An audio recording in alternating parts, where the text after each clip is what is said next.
उठा लिया था रथ का पहिया, चक्र सुदर्शन समझ लिया, देख मेरे विकराल रूप को, कृष्ण मुझको समझ लिया। किसने समझ लिया? किसको कृष्ण समझ लिया? अभिमन्यु।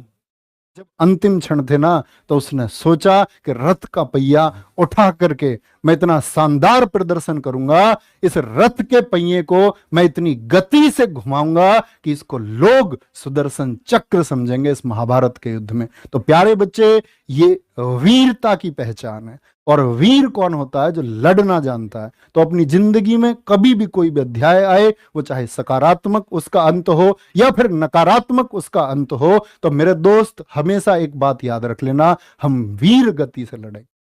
दुनिया आपके सामने इसी तरह खड़ी होगी जैसे 3 नियम तोड़े गए। पहला नियम तोड़ा गया प्यारे बच्चे कि जो निहत्था है उस पर कोई वार नहीं करेगा, निहत्थे पर कोई वार नहीं करेगा। और प्यारे बच्चे, जो महारथी है उससे महारथी लड़ेगा, अतिरथी से अतिरथी लड़ेगा। और प्यारे बच्चे, आपका किससे क्या बोला? जो पैदल सेना है उससे पैदल लोग लड़ेंगे। तो यही बोला गया, सारे नियम तोड़ दिए और ये दुनिया तुम्हारे खिलाफ रहेगी। ये दुनिया तुमको नाकामयाब देखना चाहेगी। ये दुनिया चाहेगी कि तुम जो इस रण में हो ना, इस रण में तुम एक दिन घुटने टिका दो।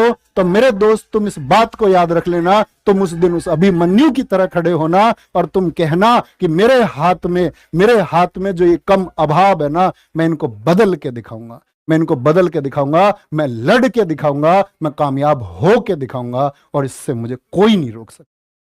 तो अगले